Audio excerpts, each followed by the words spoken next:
자, 여기는 이제 군나 스테이션에서 이제 오른쪽이라고 해야 되나요? 상가들이 없는 지역으로 오면은 이렇게 넓은 이제 공원이 있는데요. 이 공원이 결국에는 이제 골프장까지 연결이 됩니다. 그래서 이런 공원이 있는 것도 쉬운 게 아니에요. 아무데나 있는 게 아닙니다. 그리고 갈수록 이런 공원에 대한 값어치가 늘어나고 있는 추세예요. 그리고 이런 공원에는 다양한 시설들이 있는데 지금 여기다 보시다시피 남서쪽 방향입니다. 이런 어떤 화장실, 화장실도 있고요. 화장실이 잘 돼 있죠. 그리고 솔직히 이런 공원이 있으면 다 관리하는 사람이 있어야 되잖아요. 이것도 다 예산입니다. 그래서 이 공원 뭐 요즘 한국에서는 공세권이라고 해서 공원 역세권 뭐 이런 말들을 많이 하는데요. 사실 공원이 호주에서는 한국보다야 공원이 많기는 한데 그렇다고 이게 뭐 어디든지 항상 있는 곳은 아닙니다. 그리고 특히나 집 앞에 공원이 있느냐 없느냐는 굉장히 많은 것을 포함한다라고 할 수가 있고요. 뭐 일하다가 머리 아프면은 집 앞에 나와서 바로 이렇게 걷고 산책하면 되잖아요. 참 좋은 거죠. 그러니까 한국 분들 이 호주로 많이 오시면 좋겠어요. 왜냐면 저도 강남에서 근무도 하고 여의도에서도 근무하고 잠실에서도 삼성동에서도 근무를 했는데 너무 깝깝했습니다. 솔직히. 이렇게 앉아서 쉴 수 있는 벤치도 없었어요. 그런데 이제 호주에는 이렇게 편안하게 쉴 수 있는 벤치들이 곳곳에 이렇게 잘 구비되어 있기 때문에 그래서 아주 좋습니다. 그리고 이 시설이 바베큐 시설입니다. 그래서 무료예요.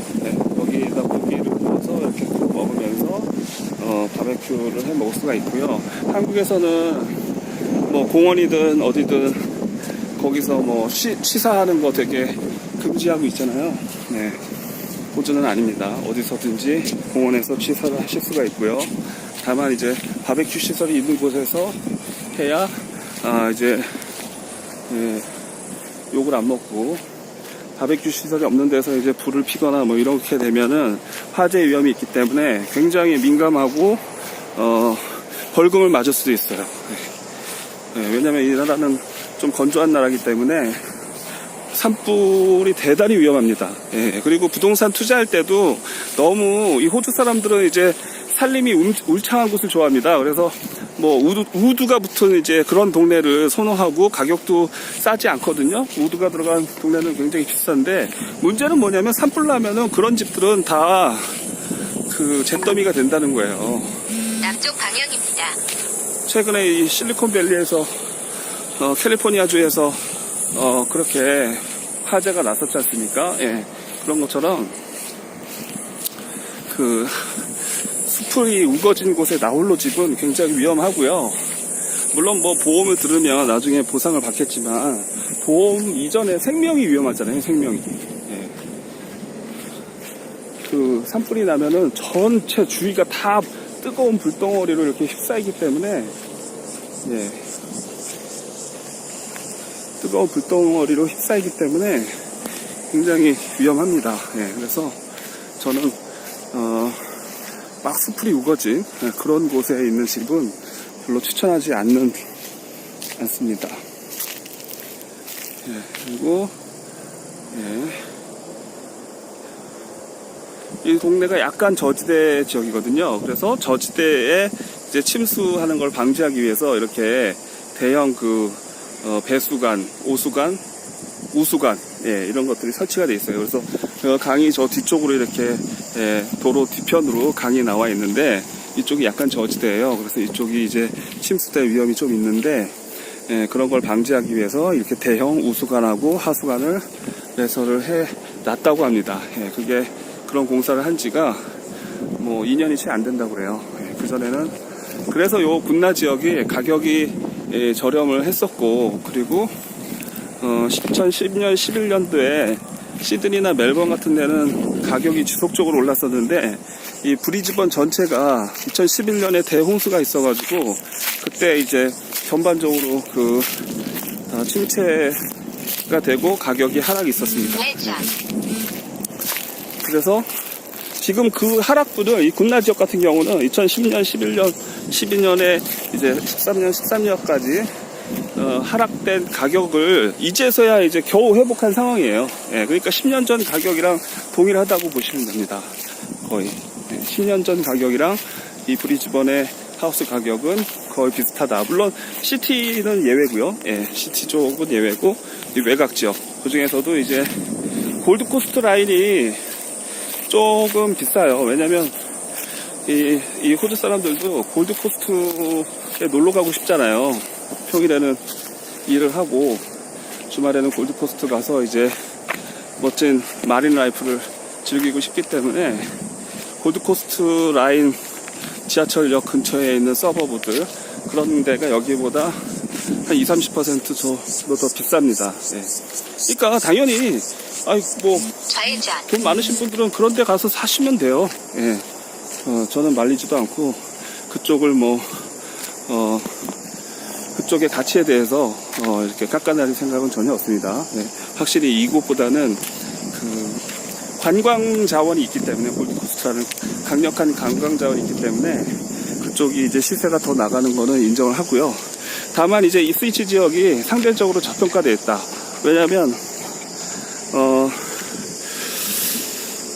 시드니의 파라바타 같은 그런 지역이 이제 이 스위치라고 할 수 있는데 여기에 이제 공장들이 많이 있거든요. 공장들이 있고 산업시설이 있고 그 다음에 좀 약간 옛날 산업들 호주에 있어서는 옛날 산업들이 위치한 곳이에요. 그래서 노동자들이 많이 필요하기 때문에 노동자들이 이 스위치 여기서부터 더 가야 됩니다. 이 스위치 지역에 노동자들이 정착을 했고 그 다음에 근데 이제 결국에는 집값 올리는 거는 일자리잖아요. 일자리가 있어야 은행 대출이 나오고 은행 대출이 있어야 집값이 오르기 때문에 일자리가 이제 늘어나는 데는 산업단지겠죠. 관광지보다는. 그래서 관광지는 시세 상승이 좀 한계가 있고요. 좌회전. 산업단지는 오히려 그 시세가 오르기 시작하면은 급속도로 오릅니다. 지금 베트남 한번 보세요. 삼성전자, LG전자 갔더니 베트남이 무섭게 오르지 않습니까? 그런 것처럼 그 산업단지가 그렇게 강력한 힘을 가지고 있는데 지금 뜨는 지역은 그 스프링필드 여기는 이제 입스위치 이스트라고 하는데 스프링필드는 좀 더 남쪽이에요. 근데 거긴 지하철도 별로 없어요. 또 스프링필드 그 지역이 원래는 그 주거지가 아니고 이제 숲을 그 잡초나 아니면은 나무 이제 산악 지역인데 거기를 이제 전반적으로 개발을 해서 거기에 이제 집을 짓고 거기를 새로운 이제 신규 주택단지 그리고 새로운 그 오피스 시설들 그래서 호주의 브리즈번의 신규 대기업들 신규 산업들 그런 데를 스프링필드 지역에 유치를 해서 그쪽을 좀 키우려고 하는 것 같습니다. 근데 일단은 지하철이 지금 제대로 안 돼 있기 때문에 그쪽은 지금 공사를 하고는 있지만 제대로 활성화되려면 좀 시간 좀 걸리겠다. 그런 생각이 드네요. 저기 보시면 이렇게 플라딩 있다고 되어 있죠. 로드 서브젝트 투 플라딩. 뎁스를 봐라. 그래서 여기가 좀 지대가 낮은 곳이긴 합니다. 장단점이 있어요. 지대가 낮으니까 가격이 저렴한 거고요. 그리고 지대가 낮으면 또 장점이 뭐냐면 지하철이라든지 킥보드 타고 가기가 좋아요. 저런 고지대 올라가려면은 킥보드는 못 올라가죠. 요즘 성능이 좋은 킥보드는 모르겠지만은 그리고 자전거로 올라가기도 힘들고요.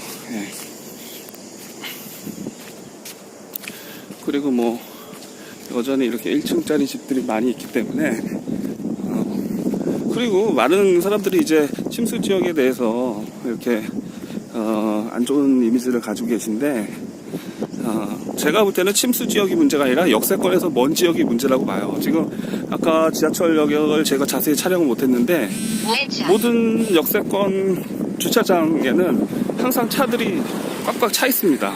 예, 인구가 그렇게 많지 않은 상태인데도 불구하고 지하철 주변 주차장은 항상 만원인 상태거든요. 그만큼 이 역에서 먼 지역들은 그 생활 편의성이 떨어진다고 볼 수 있어요. 예. 지하철역에서 걸어서 10분 이내에 도달할 수 있는 지역, 그쪽이 이제 그쪽은 시세가 떨어지질 않는 거죠. 예. 예, 그래서 이렇게 보시면 저기도 이제 예, 이런 식으로 보시면 부동산에 내놓은 물건들은 이렇게 광고를 하게 되어 있는데 솔드 팔렸다라는 뜻이죠. 그리고 저기에도 광고 표시가 있는데 저거는 아직 안 팔렸다 뜻입니다. 그래서 이게 이제 전형적인 퀸즐랜드 하우스의 스타일입니다. 그래서 목적지가 오른쪽에 있습니다. 그래서 이제 제가 오늘 보려고 온 집 중에 하나인데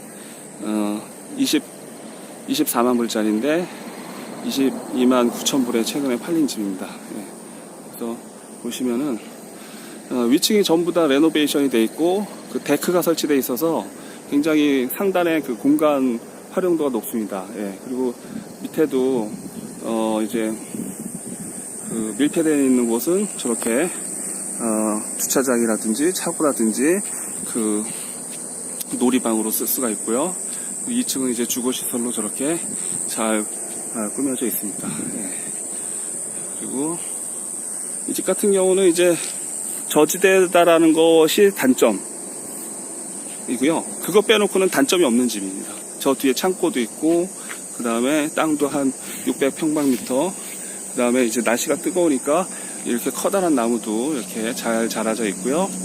그리고 이 집이 한쪽으로 이렇게 붙어 있기 때문에 나중에 이제 그 오버클라우드도 될 때에는 집을 한 채 더 지을 수도 있을 거예요.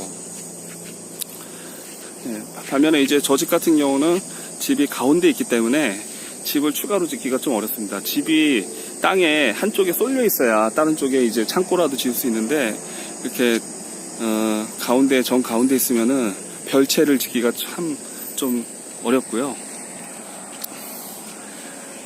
창고 정도는 가능하겠죠. 근데 별채는 좀 어렵다고 보고 한쪽으로 이렇게 쏠려 있어야지 나중에 별채를 지을 수 있는 그런 가능성이 있다. 예, 그렇게 말씀드릴 수가 있겠습니다. 예.